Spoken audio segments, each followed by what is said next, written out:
There's a threat in the world today. A threat to our way of living, a threat to our society, and maybe even a threat to our very existence. And what is this threat?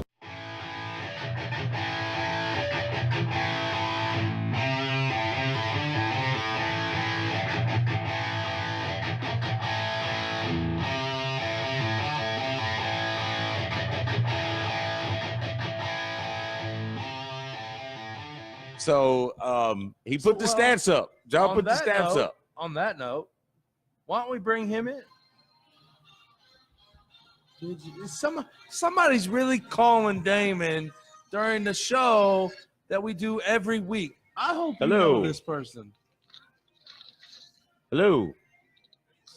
Somebody's. It sounds like they're eating chips. Well, they hung up. Yep, they're hung up, folks. Look at that. Obviously, you don't know what time it is. Right. So why don't we bring John Wayne in? P break. Yes. Perfect timing. Perfect timing. P break. John Wayne Buzzard, folks, a longtime follower of the show. He might be original. Yeah, well, he is one of the original. He might be original. Yes, and we appreciate him. John Wayne Buzzard. Hey, I bet you John has never thought that he was an OG. He is the OG John Wayne Buzzard.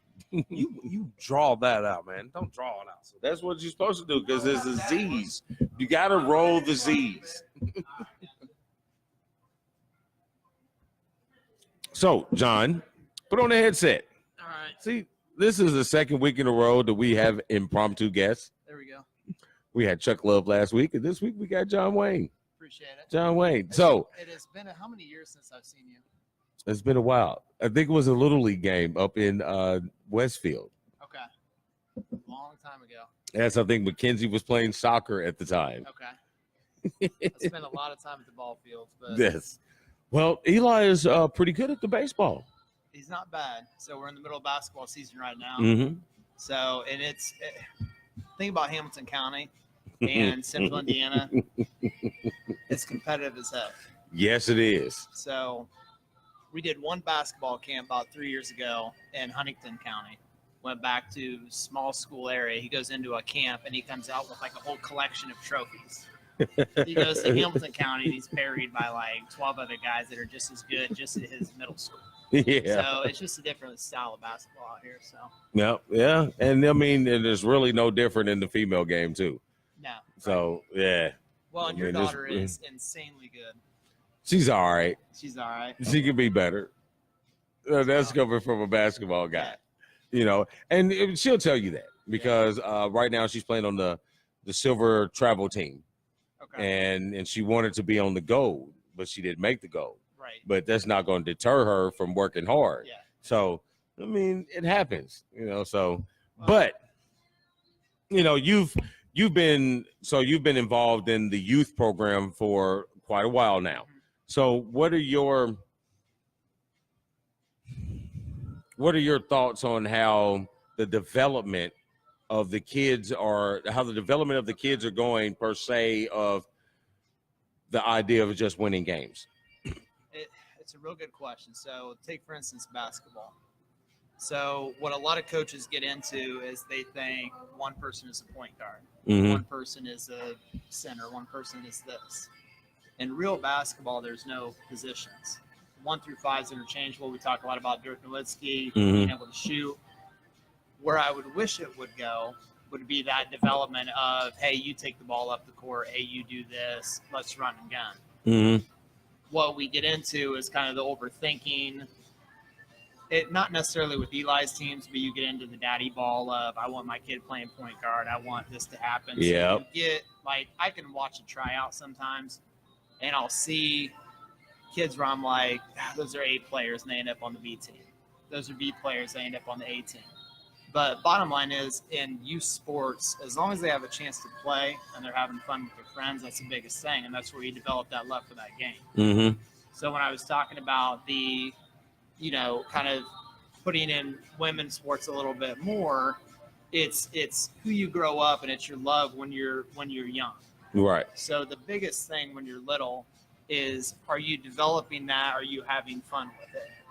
you know, and you can be, if your kid's wired that way, you can be a little bit tough on them and just, let's go out and practice a little bit more. So that's kind of my take on youth sports in about 1 minute. Yeah. I mean, So, I agree with you. I mean, I've kind of been in it just about as long as you have. Yeah. You know, maybe a little bit longer because Julian is 21, so obviously I've been in it a little bit. I coached his AAU team for 7th and 8th grade, so I kind of got my touch in it. The AAU game. Nope, hers was that was hers. For Julian, I did his 7th and 8th grade. He played with the Indy Blue Chips. So I did that. So I got my hand in with the boys, and I did a little bit for Mackenzie with Sky Diggs, and I got a little my hand in with the girls.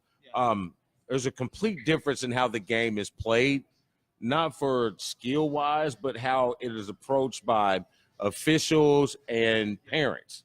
You know, I do tend to think I think the parents are more intense than girls. Really? I do. I mean, and I can attest to that because I am. You know what I mean?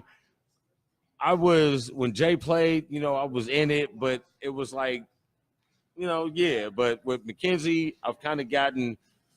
Are you more defensive because you're your dad and that's your little girl?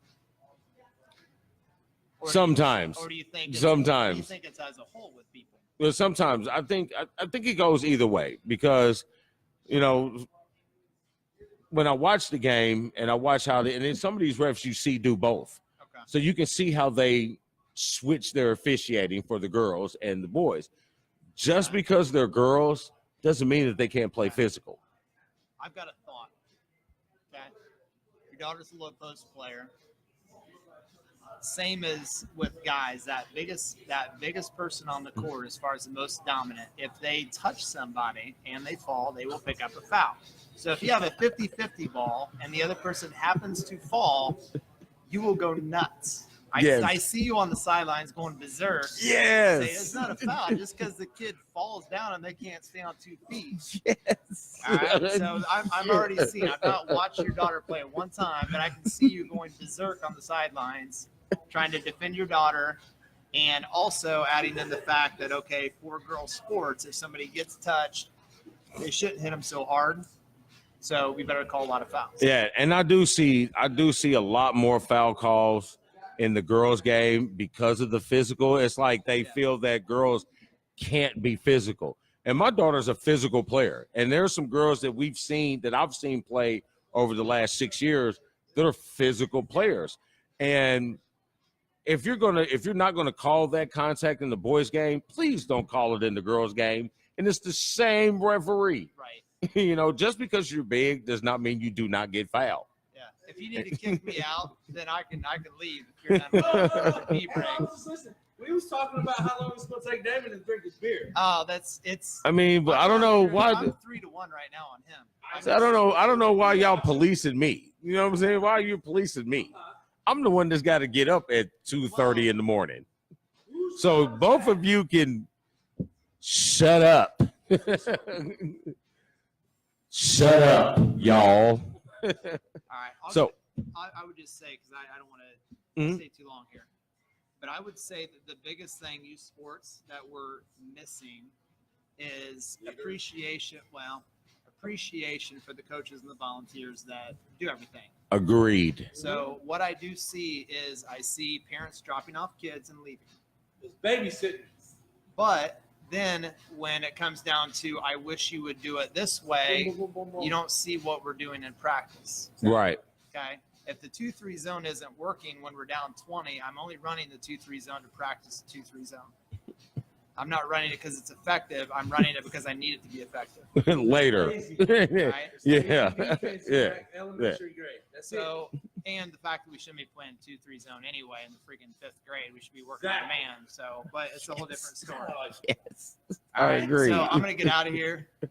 I agree. Oh yeah, I think we got some future shows in the store for Mr. John Wayne Buzzer. I do like a different perspective. Wait for him to ask you who you know. I was just listening to music. Wow. Sorry, man. I like the song. My daughter likes it. She likes it. I like his song. Oh, 21 yeah. Pilots. She said James Harden plays defense when he's not traveling. Huh?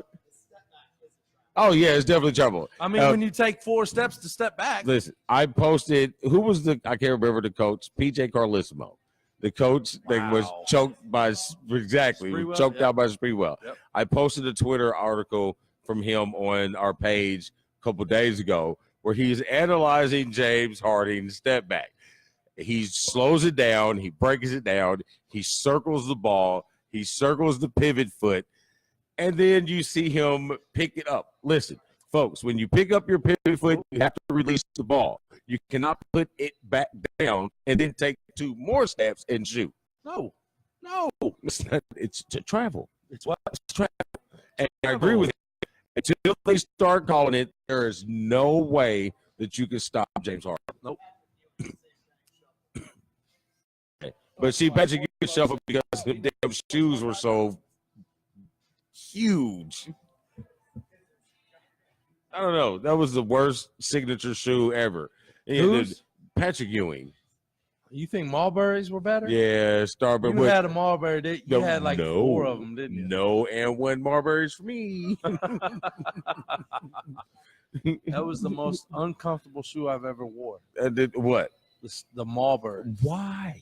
Why was it, or why did I? Did you? Man, I was like 10. That was almost as bad as Karl Malone's LA Gears. It was like I was like 10. My parents always had, and you can ask Dad if he's still watching. Dad'll attest.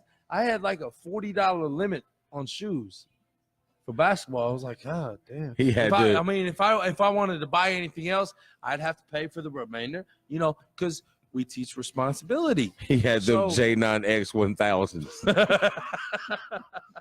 I had the Marburys. I had the New Pro York Knicks Wingos. colors. He had the Pro Wingos. Color ones, right? Pro Wingos. Yeah, it was. I mean, that was the most uncomfortable shoe I ever wore in my life. But they were, huh? The who? Mm-hmm. Not when I was playing basketball. Hey, listen. I love. Now I do. There was only about 3 pair of Jordans. Are comfortable. Most of them are not comfortable. There was only about 3 pair of Jordans that I actually enjoyed playing ball in. Which ones were they? The Concords right now, the patent leather Concords right now. 3s? Was that the all black? Was that the black with the red trim? Okay, the first one with the strap. I know which one of those were kind of funky. Yeah, I like the Concords that were out now with the patent leather. Those were good. And then the ones that look like dinosaur feet. Because they had the white on top, black on the bottom. You sucked at basketball regardless, son. Your sport was baseball. Come on. You were a hell of a catcher. And then the ones where you had the 2 holes in the tongue. 6s? Yeah, the 6s. 6s. Yeah, the 6s. Those are the ones I like. All the rest of them were like, oh my God. Yeah. 0 ankle support. Yeah, none. 0 ankle support. Man, it like went up them your bunny heel. Jordans. It went up your heel, and then all of a sudden it stopped right below your ankle bone. Them bunny Jordans, the ones that you have for Space Jam and the Olympic team, those were so dope. They were so dope, but there was no way I was hooping in them things. Bo Jackson? Oh, yeah, the Bo Jacksons. That's because Charles, Chuck, Rodney, whatever you want to be called, man. Thanks for listening, though. I work with him. He's cool good. What's Bo Jackson for? Huh? The Bo Jackson shoes. Oh, that's what he's talking about, the shoes? Yeah. Okay, the Air Maxes. God. I like the CB34s. Go figure, look, the black guy's little slow. Yeah. He's late, folks. That's racist. You should have heard us. You should have heard our. Well, you did hear. They should have heard our conversation earlier. Oh yeah. Look, she threw her hands up. She knew exactly what we were talking about. Well, see, we have this thing. The wife and I created this thing called the Sterling Award. That's bad. And if you remember Donald Sterling. Oh man. Yes. Donald Sterling, who used to own the Clippers. Yep. guys off the chain. So now the wife and I have created this award called the Sterling Award. That's funny. Who says the most racist statement of the day? And, Hey, guess who won it? yes, and Guess who won Leanne that one? won the Sterling for today. She got the Sterling Award. That was good, though. But it's That all was in good funny. fun. Yeah, It's all in Yeah. good fun. yeah. So, it's been another week. Another week. Appreciate it. Appreciate you. You guys. No, I already appreciate you. You know that. I ain't got to talk to you about that. So, again, let's toot our own horns. We are doing things that we have not ever done before. Yep. I am not a journalist. Nope. I'm not very fluent with the pen. Nope. That's Not why, very- that's why he's got his yeah. wife over there and his buddy not over very, here. Not very fluent with the pen. Did good, Got a lot man. of Did knowledge. good. It just for somewhere It just from here to the paper, it gets kind of jumbled up. you did But good. I wrote my first blog. You did. High five moment. I thought it was pretty hot. It was good. I liked it. If you Yours were pretty awesome too, don't, well, bro. thank you. Thank you. Thank you. I got think you more used coming. to. I think you used to work for the newspaper. No, I just wrote a lot when I was younger. Yeah, I knew that. Yeah, I I just didn't do wrote a lot when I was I didn't do younger. I wrote down my phone number a lot. What time I was gonna be off work? No, if you The King wanna- Griffies were dope. Oh yeah, The King Griffies were dope. Oh, who had those? Sean, the King Yeah, he Griffies dope. did. Yeah, the red and white ones. I remember red, black. The and white. Deion Sanders, those were pretty dope with the diamond. The ones where he had the football and the diamond on the back. I I still liked won't it. say that. I don't like the. care. I like never the wear 'em. I like the CB34s. Oh Yeah, yeah, the that's CB34s. that's my favorite basketball player of all time. Yep. Yes, I am not a role model. Those were dope. Right. Matter of fact, that's my cover page. The CB34s is my cover page right now. That's good. Yep. And you had the Arab tempos that Chris Webber had. The timeout. Yeah. They call yeah, them yeah. timeouts. The timeouts. And Michigan brought out the Hirachis, Yep. which were like the most awesome shoe the Nike has brought back out, the most popular shoe the Nike has brought back out.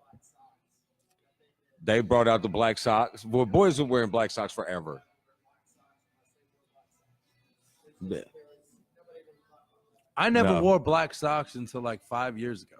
Yeah, I'm not gonna lie, I never Bro. wore black socks Bro. unless I was in suit, which is very seldom, like weddings and funerals. I went to private Yeah. high school, but I would be damned if I was Yeah. gonna wear black socks. No one was wearing black socks before Michigan, No. long shorts like that. Nuh-uh. no, Because Nike brought them out. They started selling the black socks with the Nike checks boys was wearing they them. did. Because I remember Royce and I, we played in a Macker, and we was all the way hemmed up. Nike. Michigan with Oh, the Nike okay. black socks Yeah. and the Jordans and the Hirachis. We Well, was yeah, nice. that's about when the Nike took over college world. Yeah. They got Michigan, North Carolina, Duke. They had all them big. Because what was college the names store? What was the store 2 minutes? What was the store in Castleton that you wouldn't bought all those jerseys? It wasn't back then? Champs. Logo 7. Well, I went to No, it 7. wasn't Liz. It was in Castleton at the far end. Sports Fanatics. Sports Fanatics. Yeah, Sports Yeah, Fanatics. you was going there and get all the Every day. jerseys, They had all of jerseys, them. shorts, IU, Purdue, everything. UCLA. They still got one. Kentucky. They still got one in Greenwood. They had all of them. Yeah, they still got that in Greenwood. Yes, they do. Yeah. Yeah, but no one goes to Greenwood. No, I was gonna. I didn't even know they didn't have a finish line in that. There, thing it's anymore. called. They got bought out. It's called JD's. I went to what is it? Yeah, I JD's. went to finish line in the East Side. What do you think about East Side? What? Yeah, Ugh. I live over that way. I'm at 21st and Franklin, so I live over that way. See, I'm still from the day and age where I remember when Glendale was a mall. Well, I remember that. You remember Eastgate? Who? Because that's the only thing that's keeping Lafayette Square alive. She likes That's black the, boys. That's the. She just.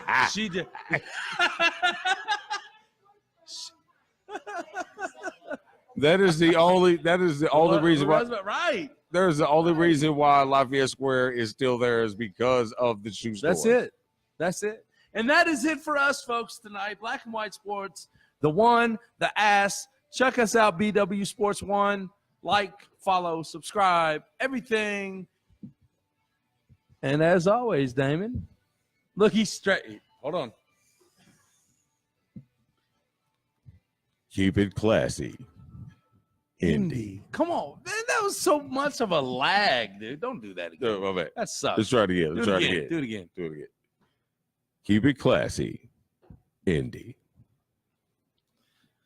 I'm hitting the damn button. Hit the button.